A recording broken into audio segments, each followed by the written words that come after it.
Hey, yo, what's up, everyone? Welcome back to the channel. This is Smart TCG, and today I'm going to be going over my top 10 decks with Scarlet and Violet, Black Bolt, and White Flare. These are the brand new sets that are going to be releasing, and they're expected to shake up the metagame. So today I'm going to be going over where I think the top decks in the format are currently standing. But with that being said, let's hop right into it. Hopping into number 10 here, we have Miraidon. Now, Miraidon is a deck that hasn't necessarily seen a whole lot of success since rotation has happened. When rotation happened, this deck lost so many critical cards. For example, cards like Rotom, Raichu, Raikou, Force Seal Stone, and more left this deck, which has really held it back. However, with the brand new sets Black Bolt and White Flare, it has gotten a little bit of strength back. We have that Electric with that Dynamotor ability, which gives you more consistent lightning energies on the board, and also that Zekrom EX, which replaces Raichu, allowing you to take those big one-hit KOs. I think this deck has quite a bit of potential still. It just isn't necessarily as consistent as it used to be, as losing cards like Rotom, Force Seal Stone, and also Luminion as well are really important cards that this deck used to have. So it gained a little bit back, which in my opinion makes the deck viable, but I don't necessarily think it's a top contender anymore, but it has just made its way into the top 10, and maybe I'll be proven wrong. We'll have to wait and see. Coming in at number 9 here, we have Zoroark. Now, Zoroark is a deck that kind of fell off for some time, but made a big appearance with Cameron Shinori, placing top 8 at the most recent North American International Championship, showing us that this deck, despite there being Shaman in the format, has a lot of potential, and in my opinion is still a pretty solid deck in the format, with taking decent matchups into a lot of the heavy setup based decks due to the fact that you have that Darmanitan and also hit weakness on important Pokemon like Gardevoir. This deck still has a chance to exist in the standard format. When you get it going, it is really powerful. However, the early turns can admittedly be very sketchy with this deck, which is one of the reasons as to why I don't have it higher. When it gets fully set up, it has a ton of potential. However, it just has some pretty big consistency flaws at the beginning of the game, which is the reason as to why it's not any higher. But it still has a lot of potential, and I think it's going to do well moving forward. Alrighty, hopping into number 8 here, we have Go paired up with Genesect. Genesect EX is a brand new card that is releasing in Black Bolt and White Flare, and really gives this deck an important consistency boost. With that ability, it allows you to search your deck for 2 Evolution Metal Pokemon once in your turn and put them into your hand. This is absolutely great because it means we don't have to rely on that Technical Machine Evolution on the very first turn of the game to be able to get our Goes out. Also means we don't need to play things like Ultra Ball as well, because the only things that we'd really need to Ultra Ball for are things like Go and the Scizor as well. So yeah, this Genesect does a lot of good in a deck like this. And also, you know, Go just in general is a pretty powerful deck in the standard format. It does pretty well against a lot of the top tier decks. Your matchup against Gardevoir, despite there being Jellicent, still is pretty okay because you have access to Iron Bundle and also a heavier count of Boss's Orders, as we do play 3. Your matchup against Grimmsnarl is already pretty decent as well. Things like Monkey Dory, very good in that matchup. Also Professor Turo. Your Dragapult matchup as well is pretty good as well. So this deck really has a lot going for it right now. It kind of sometimes struggles in situations to itself being such a linear deck. It can really struggle against a lot of the tier 1.5 to tier 2 decks. You know, for example, things like Joltik Box, you know, can be relatively tough. It can sometimes run into some consistency issues in certain situations where you just, you know, miss a KO out of nowhere because you don't have, you know, access to things like Radiant Greninja or Pokestop anymore that have rotated out of the format a few months ago. But, you know, if you are able to get the 4 of the Go EX out, you definitely can do a lot of positive things, and I do think it has a lot of potential moving forward. Hopping in at number 7 here, we have Charizard. This is going to be very similar to the list that Gabriel Fernandez used in the senior division to win the North American International Championships. However, I do have the inclusion of that Air Balloon in this list over the Jamming Tower. Air Balloon is a card that is being reprinted in Black Bolt and White Flare and makes a lot of sense in these Charizard decks, as it gives that Charizard free retreat, which can be really important against Gardevoir decks that are trying to mind bend you. This deck still is, you know, really powerful. You have a pretty decent matchup into decks like Gardevoir. Your Grimmsnarl matchup and also Dragapult matchup are pretty close as well, because you have Monkey Dory and also Max Spelt. For my testing, those matchups were actually pretty close overall. And yeah, I think this deck does pretty well against the majority of the format, and some of its harder matchups are really smoothed out by having that maximum belt. So yeah, overall, Charizard is still a really, really powerful deck in this next format and gains the air balloon. Now, there's a brand new Reshiram that is coming out. I did consider it, but I don't necessarily think you need it. It is a nice basic attacker in some situations, but I don't really think it's necessary. But yeah, Zard, still a top tier deck in the format, and I definitely expect it to see success moving forward.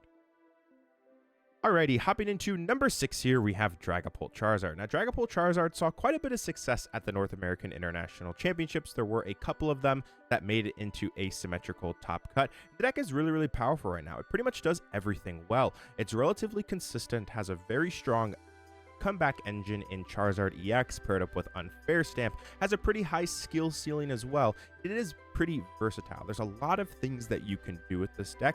I have decided to add in the Iron Bundle simply because it helps out against those pesky Jellicents that Gardevoir is playing. But yeah, overall, I think this deck is really, really good. I think that it has the ability to beat pretty much anything in the format. I will say its Gardevoir matchup isn't necessarily as good as some people might think. Things like Mind Bend can be very, very annoying to deal with, especially if you do flip a Tails. Giving them that one critical turn can swing the game into their favor, but having access to that air balloon doesn't mean you can retreat your Charizards a little bit more easily, and you can easily search it out with something like the Arven. But yeah, this deck's pretty good overall. Definitely has a lot of decent matchups, and yeah, I think has a lot of potential moving forward into the next format. Next up here at number 5, we have Joltik Box. Joltik Box, in my opinion, is one of the more underrated decks in the format. It didn't necessarily do too well at NAIC. However, in my opinion, has a lot of potential moving forward. It did do really well at the Japan National Championships. There was one that made it into top cut. And the deck has a pretty solid matchup spread overall. As Gardevoir decks are kind of moving away from the Drifloon Bravery Charm, Iron Hands paired up with Bravery Charm becomes a lot more of a threatening strategy versus that deck. Also with decks, like Grimmsnarl starting to see more play, having access to Galvantula and also Iron Leaves really helps out against that. Also very good against the Charizard matchup, and Charizard has been picking up a lot of steam recently too, and you still do relatively well against Dragapult. So yeah, I would say this deck's matchup spread is really, really good right now. However, the one thing holding this deck back is the Raging Bolt matchup. That matchup is really, really bad, especially if they do play things like Slitherwing, which is one of the reasons as to why this deck is not higher. If Raging Bolt didn't exist, this would probably be a top 2 or top 3 deck in the standard format. I really think it's that good right now. Alrighty, hopping into number 4 here, we have Raging Bolt. This is going to be the list that won the most recent Japan National Championships. Now, there are a couple of different ways to play Raging Bolt. You can play the Turbo variant like this, or you could potentially play the Noctowl variant. But in my opinion, I think the Turbo variant is a little bit better right now, as Raging Bolt really needs to take those turn 1 knockouts, and not having it built like this, in my opinion, significantly reduces the chances of you actually being able to take an early knockout, as Raging Bolt paired up with Noctowl isn't really built to deal turn 1 KOs and is more meant to actually just go first and get that Fan Rotom off. So I currently think right now having that, aggression and the ability to go second and say, okay, I'm going to be able to hit that turn 1 Bellowing Thunder is really, really nice. And that's the reason as to why I think this build of the deck is better moving forward. Its matchups against a lot of the top decks are pretty close. Your Dragapult matchup is close. Your Grimmsnarl matchup is slightly favored, and your Gardevoir matchup is relatively iffy. That's one of the things that's holding this deck back, is you do take a pretty rough Gardevoir matchup if they are able to get fully set up. But, if you are able to dodge that deck, your deck is one of the most powerful in the format, and it's also one of the most consistent. So, with that being said, let's hop into the top 3.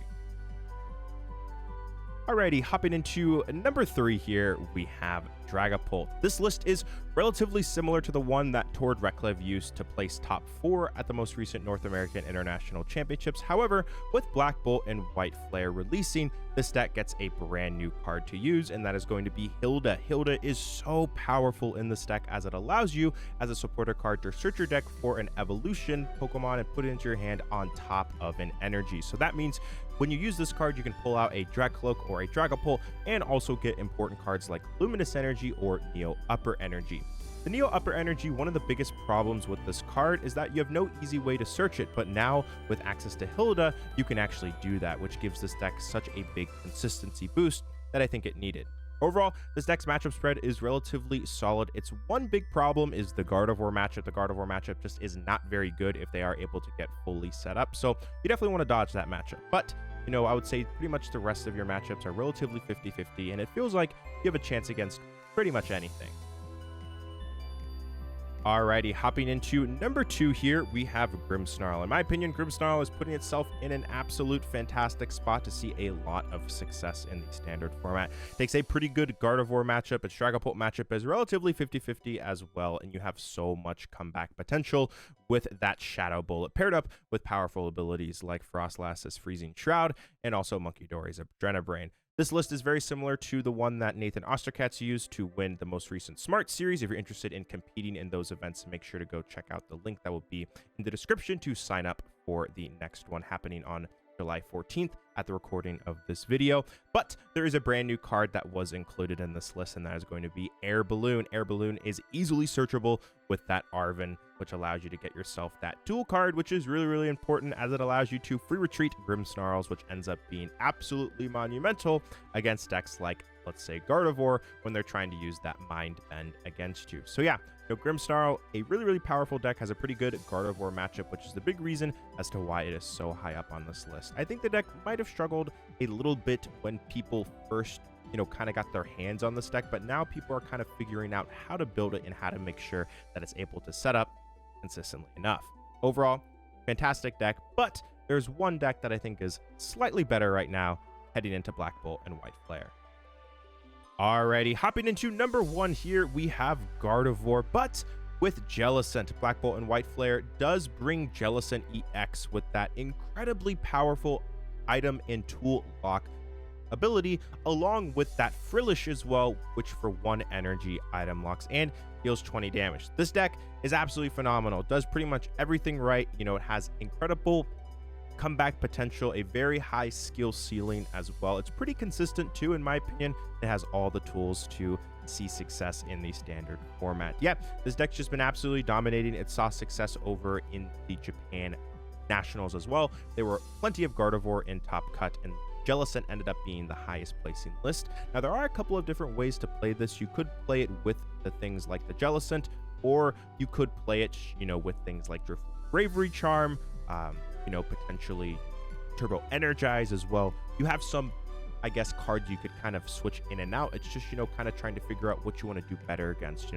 Jellicent helps a lot in matchups like Golden Go, but having access to potentially that 4th Dark Energy, Turbo Energize, 4th Munkidori could help more in things like the Mirror Match. So it kind of just depends on exactly what decks you want to see success against, which is, one of the big strengths that this deck has is it's incredibly moldable, right? So yeah, Gardevoir absolutely dominating. It's pretty much impossible not to put it at number 1 with all the success it has been having recently. But anyways, that is going to do it today for the video. Let me know what you think of the top 10. Let me know if you agree or disagree, or if there's any decks that I missed. But anyways, thanks for all the support as always. If you enjoy the content, make sure to leave a like and subscribe. And this is Smart TCG. I'll speak with you guys again soon. Peace out.